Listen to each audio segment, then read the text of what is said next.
Hey guys, welcome to another video about the new RS3 V2s after we've played with them, after we know the prices, and after we got a good understanding of how they work. So we have 3 different versions, they all come at different price points. So now we'll pull out the paper and we'll do a little price comparison between all the MoYu cubes and see really what's what with these guys.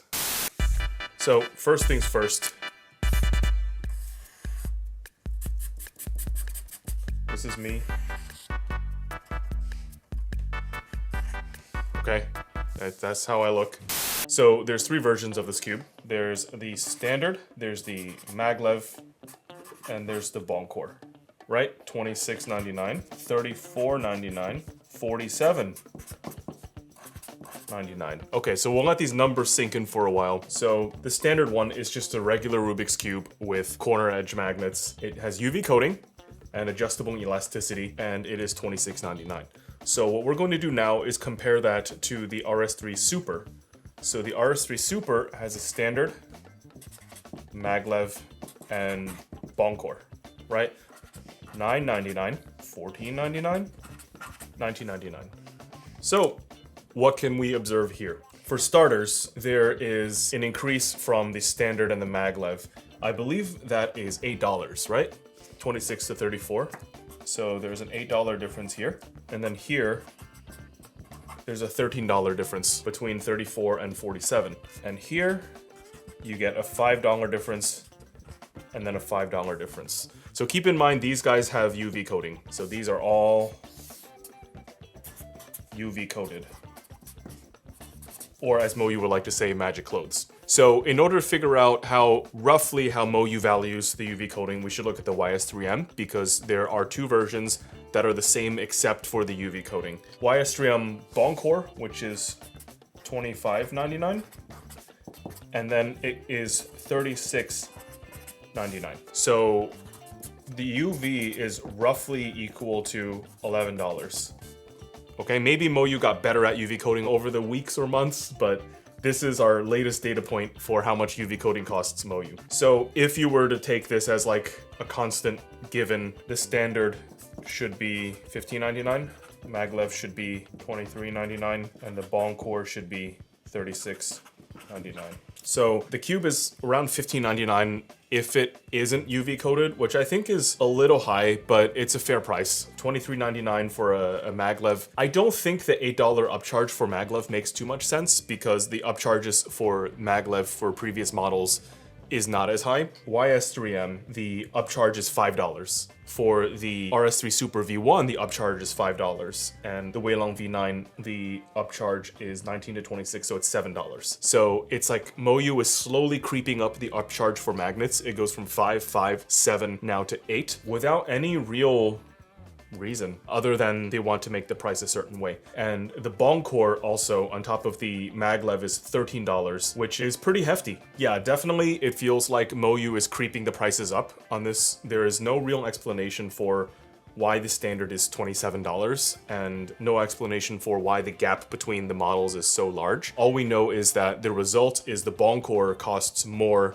than the WeiLong V9 Boncore. So this is now MoYu's most expensive cube, and we don't even know if it's a flagship or a budget cube because it has the name of a budget cube and the price of a flagship. So it's got some interesting identity issues, I should say. But all that aside, let's take a look at the cubes and see how they perform.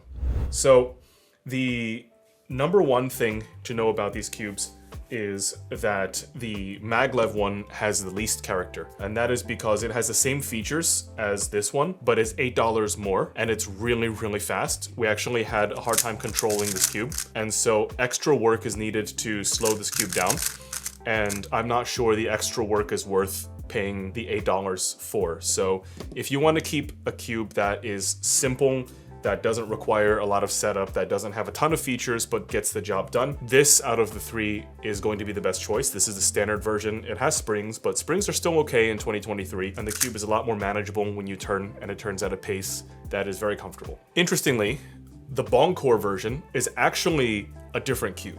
So I'll show you why. So yeah, these things like to come out for some reason. So as you can see, the Boncore version has textures on the pieces, both here and here on the corner base. This actually changes how the cube feels. And interestingly, the standard version, I can't even like take a piece out without.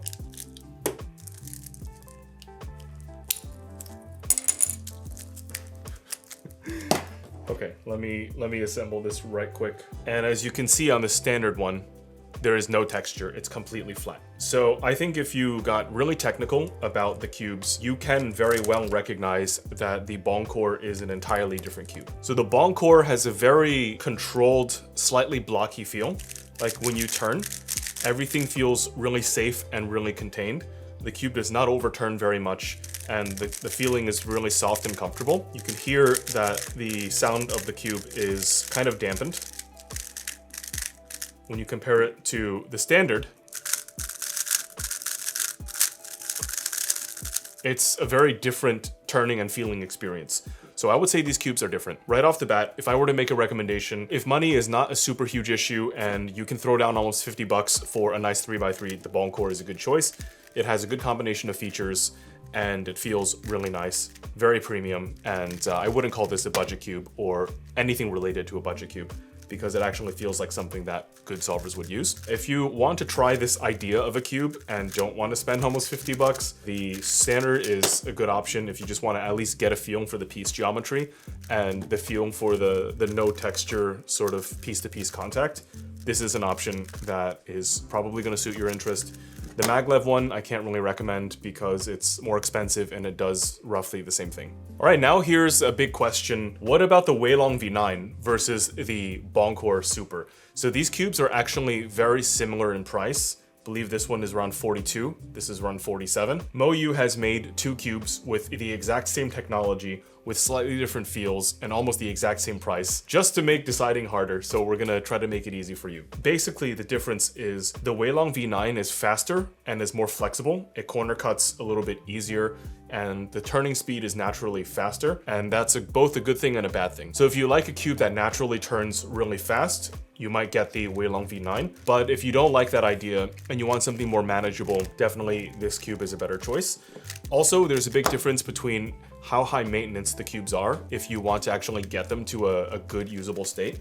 So a lot of people end up modding the WeiLong V9, basically unmagleving it, and then some people even take out the edges so that they don't repel the corners, they just use regular edges. And I believe there are now limited edition versions of this cube that have been kind of stripped of its features to make it more manageable for most speed solvers. So as you can probably tell, that takes a lot of work, and if you are interested in doing the work, or if you don't mind it, this cube is really nice because the results you get from your work is a really nice competitive cube. And on the flip side, if you just don't want to do that work and if you think the work is silly, this cube is a lot more manageable and easier to maintain without having to make major changes. So in other words, when you get the WeiLong V9, it gives you a problem to solve, which is this cube is really fast, and you either have to solve it by compressing it, tensioning it, lubing it, changing the hardware, or some combination of all these things. Versus this cube, it gives you less of a problem when you first get it. It doesn't demand that you start messing with the hardware in order to start solving. So that's a really big difference. And the difference in feel is this is faster, more flexible. This one is more stable and a little bit slower. So in terms of magnet strength, the magnet strength of the Super V2 is actually pretty manageable. At no point did I feel like it was too much or too little. And that's great because you can't adjust the magnets in either cube. So if you get a good magnet strength, then that's perfect. The WeiLong V9 does come on a little bit strong, especially when you unbox the cube. I think that's also because the cube is so fast naturally, and when you are dealing with a cube so fast, magnets that are slightly strong feel even stronger when the cube is snapping and moving really fast. So that's the feeling I get when comparing the magnets in the cubes. In conclusion, MoYu has released so many cubes, and I personally think it's a bit much, but you can't really do anything about it besides appreciate what MoYu has done and try to help people understand the differences and the similarities between the cubes. So basically, in short, if you want the fastest cube possible and you're not scared of doing a little work on the cube, the WeiLong V9 is still MoYu's top choice. If you want something more manageable, something more down to earth that doesn't turn super fast, that doesn't give you a problem to immediately solve when you open the box, the Boncore Super V2 is a good choice. It's very manageable and stable out of the box. If you want to try this idea of the cube but don't want to spend over $40, you can get the standard one. This will allow you to feel the piece geometry, and maybe if you like it, you can upgrade to one of the more expensive models. So that's about it for this cube. Before we end, we want to address MoYu's sort of progression of increasing prices and branding issues. So it's no secret that this cube is called the RS3 Super V2, implying that it's some continuation of the RS Super line. And it's interesting because the RS Super line is really famous for being cheap and very good, but this cube has kind of thrown that identity out the window. It's very good, but also not cheap. A $27 3x3 with just corner edge magnets is not something that we expect MoYu to do. I think most people didn't even expect this cube to come out, and a lot of people are concerned that the trajectory of MoYu is increasing prices and maybe to match GAN and making really trivial updates on existing product lines and just increasing the price a lot. We have no control over this and we have no ability to kind of forecast this. This is all just MoYu making decisions, but hopefully they make the right combination of decisions for not only themselves, but the market. I think over the years, MoYu has built a lot of goodwill. People love their budget cubes, and people expect, when they hear the MoYu name, they expect a combination of value and performance. And I think that is definitely going in a different direction now because of these cubes. We don't know if MoYu is going to maintain this direction or if this was just like a one-off thing and they'll just come out with more budget cubes in the future. Hard to tell. But MoYu, if you're watching this, definitely think about what you do next, because a lot of people are watching and a lot of people are waiting and their expectations are changing. So I hope you can change them in a positive way. All right, so yeah, that's about it. Hopefully you enjoyed this video and enjoyed our commentary on these cubes. If you'd like to get any of them, they're in the description for you. And as always, if you have questions, feel free to ask us in the comments, and I hope you have a good one.